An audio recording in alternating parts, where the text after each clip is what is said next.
இது ஒரு இடத்துல ஐயா பயன்படுத்துறாங்க. யான் படைத்த பணங்களான எனக்கு கிடைத்த பணங்களை யான் படைத்த பணங்களை கேணியில் எறிந்தேன் கொஞ்சம் நிலத்தில் எறிந்தேன் என்ற வார்த்தையை பயன்படுத்துறாங்க. அந்த இடத்துல கேணியில் எறிந்தேன்லாம் வந்து அப்ப வந்து மக்களுக்கு வந்து குடிநீர் கிடைக்காம அவங்களுக்கு கிணத்துல வந்து தண்ணி எடுத்து தான் வாழ்ந்திருப்பாங்க. அந்த இடத்துல வந்து அவங்க கிணத்து தூர்வாரத்தை கூட பிரிட்டிஷ் கவர்மெண்ட் வந்து சரியா எல்லாரும் மக்களை பராமரிக்கிறதுக்கோ உதவி பண்ணிருப்பாங்களா இல்லையான்னு தெரியல. அந்த இடத்துல வந்து கேணியில் எறிந்தேன்னா அது மாதிரி இருக்காது. அதாவது இறை அருளினுடைய தன்மை வந்து எல்லாத்தையும் கொடுக்க வல்லதாகவும் எல்லாத்தையும் நமக்கு கிடைக்க வல்லதாகவும் சுலபத்துல நமக்கு அது கிடைக்க வல்லதா இருக்கிறதுனால அவங்க வந்து பணத்தை வந்து பணத்துல வந்து அது ஒரு பெரிய பொருட்டா அதை வந்து எடுக்கல அவங்க. அதனாலதான் அதை வந்து கேணியில போட்டேன் குளத்துல போட்டேன்.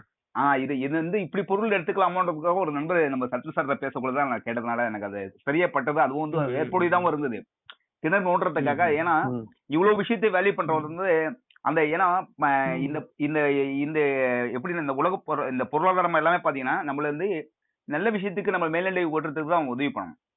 அப்படின்றதுக்காக தான் வந்து கிணறு நோண்டுறதுக்காகவும் நெஞ்சு நிலத்தில் இருந்தேன்னா அதை வந்து அவங்களும் பயிர் பண்றதுக்காகவும் மக்கள் வந்து இந்த உலகத்துல வாழ்வாதாரத்துக்காக அவர் வந்து அதை எந்தவித எதிர்பார்ப்பும் இல்லாம எரிஞ்சேன்ற வார்த்தையை பயன்படுத்தி கொடுத்துட்டேன், அதை நாங்க எதிர்பார்ப்பு இல்லை, நான் அதை கொடுத்துட்டேன் அப்படின்றதுக்காக தான் அதை பயன்படுத்திருக்காங்க என்ற மாதிரி இந்த சத்துவ ஒரு அன்பர் பேசுறதை கேட்டேன்.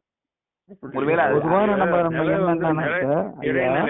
கடவுள் மயமாகி இருக்கிற நிலைக்கு அவர் வந்து வந்ததுனால அருள் நிலையில வந்து அவர் நல்ல ஒரு முன்னேற்றத்துல இருந்தார். அருள் நிலைன்றது வந்து எது நினைச்சாலும் உடனே கிடைக்கக்கூடிய சிச்சி நிலைக்கு போயிட்டார்.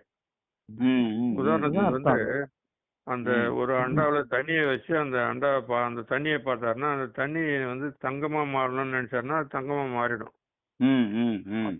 ஒரு அந்த உயர்ந்த ஒரு சித்தி வல்லபத்துக்கு போயிட்டதுனால அவர் வந்து பணத்தினாலதான் நம்ம வாழ முடியும் அப்படின்றது வேண்டாம் அப்படின்னு சொல்லி அதை புறக்கணிச்சுதான் அந்த பணத்தெல்லாம் கையில வந்த பணத்தெல்லாம் வந்து குளத்துல போறது கிணத்துல போறது அப்படின்னு எல்லாம் ஒரு பழக்கத்துக்கு அவர் வந்தார். அது அந்த புரிதல் தான் வந்து என்ன சொல்றாங்கன்னா, இப்ப அந்த பணத்தை படைத்ததே பாத்தீங்கன்னா திரும்ப ஐயா வந்து அந்த சித்திகள் எல்லாம் பண்றாங்க இல்லையா? சித்தி பண்ணதே பாத்தீங்கன்னா எதுக்குன்னா இது மாதிரி நல்ல காரியங்களை செய்யறதுக்கு தான் அந்த சித்திகள் எல்லாம் பயன்படுத்திருக்காங்க. அதே மாதிரி இந்த பொருளையும் பாத்தீங்கன்னா நல்ல விஷயத்துக்கு பயன்படுத்தணுமேன்றதுக்காக கொடுத்துருப்பாங்க. தனக்கு தேவைப்படாது. ஏன்னா அவங்க வந்து இந்த சித்திகள் எல்லாம் அடையிற ஸ்டேஜுக்கு போயிட்டாங்க. இறைவனுடைய அருள் கிடைச்சிச்சு. இன்னொரு இடத்துல என்ன சொல்றாங்க பாத்தீங்கன்னா இந்த இறை நிலைக்கே போயிட்டாங்க. அவங்க இறை நிலை அனுபவம் அப்படின்றதுக்கு போயிட்டாங்க. இன்னொரு சூப்பரான ஒரு விஷயம் பாத்தங்க பாடல இந்த சக கல்வியே கல்வின்ற 4625 பாடல நடராஜர் பதிமாலையில ஒரு பாடல சொல்லியிருக்காரு. இந்த 3 மனிதனுடைய 3 அவத்தைகள் இருக்குங்களா, அந்த வந்து தேக சுதந்திரம், போக சுதந்திரம், மோக சுதந்திரம், ஜீவ சுதந்திரம். இந்த 3 சுதந்திரத்தையும் நான் விடுவதற்கு முன்னே எனக்கு வந்து அருள் செய்தி அப்படின்றது. மூன்றையும் வந்து எனக்கு வந்து இது 3மே வந்து அற்ற நிலையில வாடுறதுக்கு முன்னாடியே எனக்கு அருள் செய்து எல்லாமே எனக்கு வழங்கினீங்கன்றாங்க. அந்த ஒரு வார்த்தையை பயன்படுத்துறாங்க. அப்ப இதுல இருந்து என்ன புரியுதுன்னா நம்ம வந்து எல்லாத்தையும் நம்ம வந்து இந்த அருளாட்சியினால நம்ம வந்து இந்த பசிப்பினியை ஜெயிக்கணும், உறக்கத்தை ஜெயிக்கணும், நல்ல ஒரு பெரிய வெற்றிகள்லாம் அடைந்தாதான் நம்ம இறைவனுடைய அருள் கிடைச்சதான் நம்ம இது பண்ணிட்டு இருக்கோம். இந்த ஒழுக்க நிலையில வாழ்ந்தாலே போதும், இந்த 3 சுதந்திரத்தையும் நம்ம அனுபவிச்சுட்டு இருக்கக்கூடிய நம்ம இறைவனுடைய அருள் கிடைக்கும்ன்றதுதான் பொருள். இப்ப அவரு கார்த்தி சார் கேட்டார் இல்லையா, அதுக்கான சொல்யூஷன் எங்க இருக்குன்னு பாத்தீங்கன்னா இந்த நமக்கு இருக்கிறதே இந்த 3 சுதந்திரம் கொடுக்கப்பட்டிருக்கு இறைவனால. தேக சுதந்திரம், போக சுதந்திரம், ஜீவ சுதந்திரம். இந்த 3 சுதந்திரத்தையும் சரியா பயன்படுத்திட்டு சரியான அந்த நல்ல விஷயத்துல பழகக்கூடிய இறைவனுடைய அருளால எல்லா பிரச்சனையும் சொல்யூஷனும் கிடைச்சிடுது. அந்த இந்த தவத்துல வாழறதுக்கான சூழ்நிலை அமைஞ்சிடும். நம்ம எந்த வேலை செஞ்சாலுமே அதுல ரொம்ப ஆற்றலோட அதுதான் ஞான கர்மன்ற ஒரு வார்த்தையை பயன்படுத்துறாங்க. இத வந்து நம்ம உலக வேலையை ஞான கர்மங்கள்னு சொல்லி ஒரு பெரிய ஒரு இது இயக்கம் இருக்குங்க உலகத்துல. நீ என்ன கர்மம் பண்ணியோ, நீ என்ன வினைகள் செஞ்சியோ அதெல்லாம் அனுபவிக்கிற அப்படின்னு சொல்லி ஒரு வார்த்தை வெளியில டக்கு டக்குன்னு வெளியே வரும். அது வந்து உண்மைதான். அது நம்மளுடைய எண்ணங்களாலையும் செயல்களாலையும் மற்ற உயிர்களுக்கு வந்து தொந்தரவு கொடுத்துட்டோம்னா அதுதான் கர்ம வினைன்றது. அந்த பதிவு வந்து அந்த ஆகாயத்துல டக்குன்னு பதிவாயிடும். அந்த பதிவு வந்து இயக்கத்துக்கு வந்துன்னே இருக்கும். கண்டிப்பா அதெல்லாம் வந்து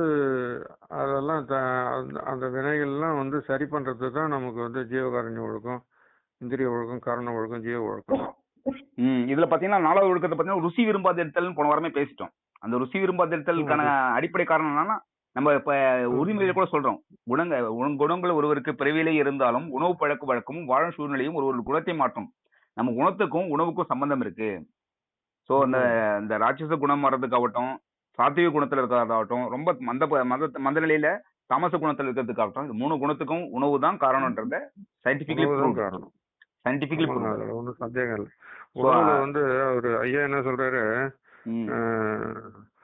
உப்பு, புளி, காரம் இதெல்லாம் வந்து அதிகமா வந்து உணவுல சேர்த்து எடுத்துக்குள்ள உடலினுடைய இயக்கங்கள்லாம் வந்து கெட்டு போகுது. அதனால அதெல்லாம் வந்து அந்த மாதிரி சாப்பிட்டு உடம்பு கெடக்கூடாதுன்றாரு. ஆனா நம்ம இன்னைய சூழ்நிலைக்கு வந்து உப்பு, புளி, காரம் எல்லாமே சாப்பிட முடியாத ஒரு பழக்கத்துக்கு வந்துட்டோம். அந்த பழக்கத்தை அந்த அந்த உடல் அதிகப்படியா உடம்பே சேர்த்து வச்சுக்கிற அந்த உப்பு, புளி, காரத்தை நமக்கு குறைக்கிறதுக்கு விரதங்கள்னு சொல்லிட்டு அந்த மாசத்துக்கு 2 வாட்டியோ வாரத்துக்கு 1 வாட்டியோ நம்ம இருந்து அதெல்லாம் வந்து உடம்புல இருந்து கழிவு ஆயிக்கணும். டீடாக்ஸ். ஆமா, அதாவது உடல்ல சேர்ந்திருக்க அதிக கழிவுகளை, அதிக தேவையில்லாத பொருளை அதை நம்ம வெளியேற்றுறதுக்கு வழிகள்லாம் நம்ம ஃபாலோ பண்ணி அதை சரி பண்ணிக்கணும். ஸோ இந்த ருசி விரும்பாததுக்கு காரணம் வந்து நம்ம வந்து நல்ல குணத்துல பழகிறதுக்கும் நல்ல விஷயங்களை பழகிறதுக்குமே நம்ம உணவு பழக்க வழக்கமே பெரிய காரணமா இருக்கு. எல்லாமே தடைகள்லாம் வர்றதுக்கும் இது வந்து நம்ம ருசி விரும்புறதுனால தான் காரணம். ஆமா.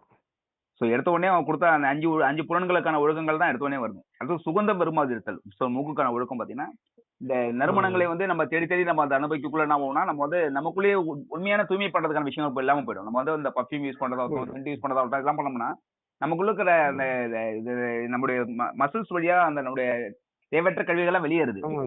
ஸோ அதுக்கு நம்ம தடை உற்பத்தி ஆகும். ஆமா, அதுக்கு நம்ம தடையை அந்த கழிவுகள் வெளியேற்றதுக்கு இல்லாம நம்ம தடையை ஏற்படுத்தும். அது மாதிரி விஷயங்கள்லாம் பயன்படுத்தவே கூடாது. நற்குணங்களை வந்து இந்த சுகந்தம் விரும்பாதிருத்தலாம் இது மாதிரி தேவையற்ற விஷயங்களை நம்ம பயன்படுத்தக்கூடாதுன்றதுதான் பொருள். உணவு தேவைக்கு அதிகமா சாப்பிட்றதுக்கு காரணமே ருசி தான். அந்த ருசித்தன்மை அதிக, காரம் உப்பெல்லாம் அதிகமா இருக்குள்ள தேவைக்கு அதிகமா சாப்பிட்றோம்.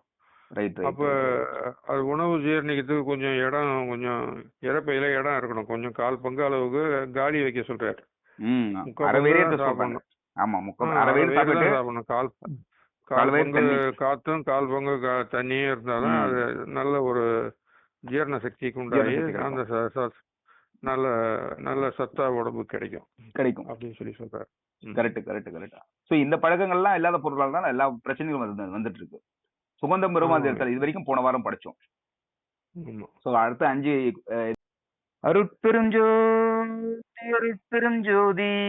தனி பெரும் கருணை அருட்பெருஞ்சோதி அருட்பெருஞ்சோதி தனி பெரும் கருணை அருட்பெருஞ்சோதி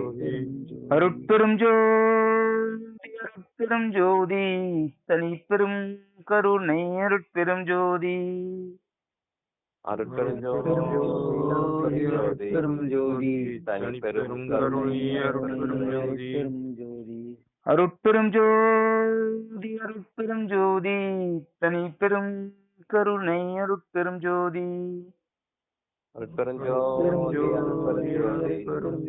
தனி பெரும் கருணை அருட்பெருஞ்சோதி நன்றிங்க ஐயா.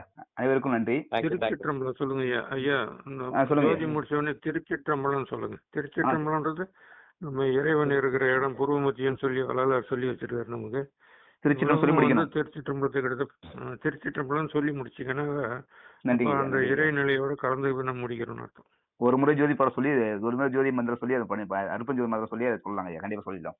அருட்பெருஞ்சோதி அருட்பெருஞ்சோதி தனி பெரும் கருணை அருட்பெருஞ்சோதி அருட்பெருஞ்சோதி அருட்பெருஞ்சோதி தனி பெரும் கருணை அருட்பெருஞ்சோதி.